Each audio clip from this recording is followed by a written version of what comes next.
Today's video is sponsored by 12, featuring a dozen original and unexpected short stories about passion and legacy, and Dropping the Belt, an exciting writing experiment featuring 3 anonymous ghostwriters and 1 hilarious professional wrestling story.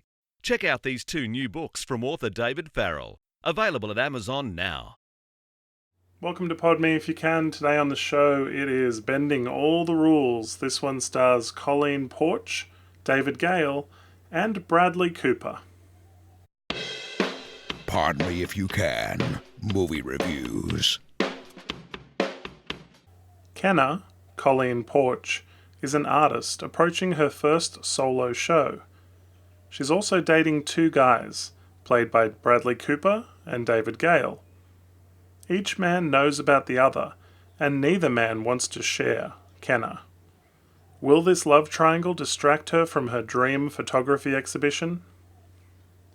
The film Bending All the Rules is widely hated on IMDb, with a 2.4 out of 10 score, and I would like to compare it to Reality Bites in the kind of love triangle that it is.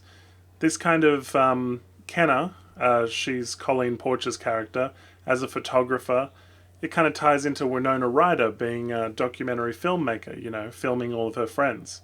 Then there's kind of the businessman type guy, played by David Gale here, and in this film, he has no particular business. You don't know what he's into, he just wears a suit, and he's meant to represent one kind of man. Whereas in Reality Bites, Ethan Hawke's character is like the philosophical dreamer and like the rebel who, lives life kind of thinking it's going to, flame out or something. It's hard to explain if you haven't seen Reality Bites. But he's had a trauma, and so therefore he's realized something early in his life and wants to live it his own way and not become the man in the suit. Well, that guy here is Bradley Cooper, who studied and is from a rich background but works as a bartender and kind of has his own ideas. It's so unfair, though, for me to sort of compare this with Reality Bites, which is kind of a modern masterpiece, whereas Bending All the Rules is forgettable and fluff.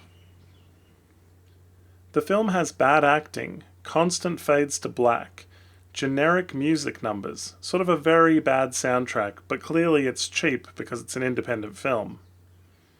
I feel like Bradley Cooper probably is embarrassed by this film. You can see his motor working while he's acting, and it feels like some of the things he does are like an acting exercise.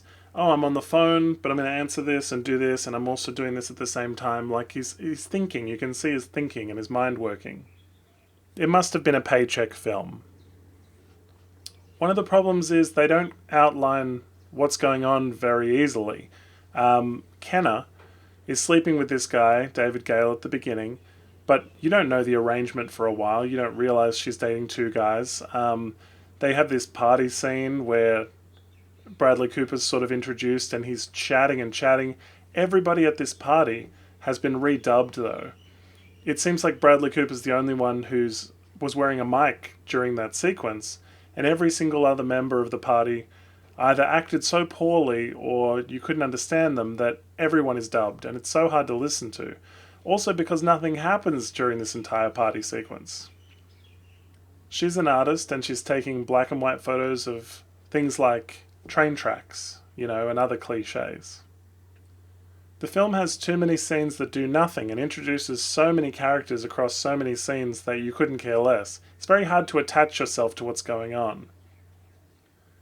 The thing is, you couldn't care less about the love triangle, which is kind of the subplot of the film. If plot A is, will she become a successful photography, artist, and will she sell all her pieces? Then plot B is, which guy is she going to end up with? And neither has a satisfying result. The character of Kenna was raised at a carnival with carnies, and they do this thing where they throw in flashbacks, and they're so forced and wedged in there. There's a sequence where David Gale's character says, "Tell me one of your carny stories, I love those," just so we can go to the flashback. It's a lot, and I don't know, it takes away something from the film. The writer-director team here have not made anything else according to IMDb, and you can tell because a lot of the direction is very lackluster. The dialogue is very forgettable. And every single other scene, they're just setting the camera up in front of the actors in the most, the action's there, we'll put the camera in front of them and point it at them and never change. There were also awkward transitions from day to night to day to night. There was a scene where she's dancing on the hood of a car, and then it's nighttime. And so they must have stayed up all night, because then she hops off the hood and she walks there at the beach. She walks down to the beach. Then after that, we show a shot of the city, and now it's day, and we transition from day to night. So stuff like that, where it's just like there's too many shots and they didn't take any of them out. There are scenes where her makeup is so perfect in bed, and you think, oh wow, there's been a really, they either haven't kissed at all, or, she's not exerting herself very much during this sex scene. There's one laughable sex scene with Bradley Cooper where his thrusting motions don't match how she's reacting. It's almost as if they filmed them apart from each other. And you don't know what he's sort of thrusting at when she rolls away. It's sort of ridiculous, laughable. There's a scene where Bradley Cooper, who's also a DJ besides being a bartender, is on the radio. And he's on the radio talking and whatever while she's in bed with the other guy, and he can't perform because of it. Why on earth would she have him on the radio while this other guy's here? They know about each other. It's like she's messing with them, but she's not. It's just dumb. But the dumbest scene of all in this film was, for me, when it's a flashback to when she was a girl at the carnival, and they want to show you an origin story of how she got her first camera and how she became interested in photography. Her dad, who's working one of those ball games where you take shots with balls and try and win a furry prize, this guy is out of money and he's trying to win his girlfriend, like a stuffed bear or something. And instead of, he's out of money, he's like, hey, well, let me trade you this camera for 9 balls. And the guy goes, yeah, all right, looking at his daughter and saying, she might want this. He's going to give his daughter the camera. The value of that camera in, say, the 70s or something, versus 9 balls, which is maybe $1 for 3. $3? This guy gave away his multiple hundreds of dollars camera for $3. It's nonsense. And there would have been photos on that camera that he wouldn't have gotten developed, that he would have taken at the carnival. And he's like, oh, I don't need these. I'd rather have that stuffed bear for my girlfriend. Nonsense.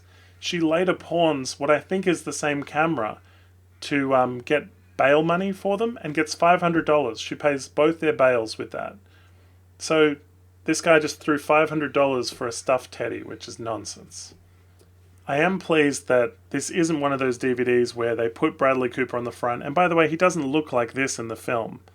He looks kind of younger and a bit shaggier, to be honest, kind of thinner than that. But at least they didn't put him on the cover and then he's only in one scene. It's not like they realized they had Bradley Cooper and then re-released the DVD. He is the third billing. He is in at least a third of the film. And you do kind of get a gauge of where he was at in 2002, 3 years before Wedding Crashers came out. So this is early Bradley Cooper. It feels like the kind of film that is really for Bradley Cooper sort of fans only, because it's one of those things where if you're looking at his body of work, this would probably be worth stopping in at just to see where he's at and enjoy it for that. As a film, this is very unmemorable, very unsatisfying, and definitely not enjoyable. And it sort of sets a low bar for entertainment, especially because of how badly it ends and how it trips over itself all through the middle. Thanks for watching. If you like what you see, please hit the subscribe button. Like us on Facebook and follow us on Twitter. Check out our podcast at www.podmeifyoucan.com.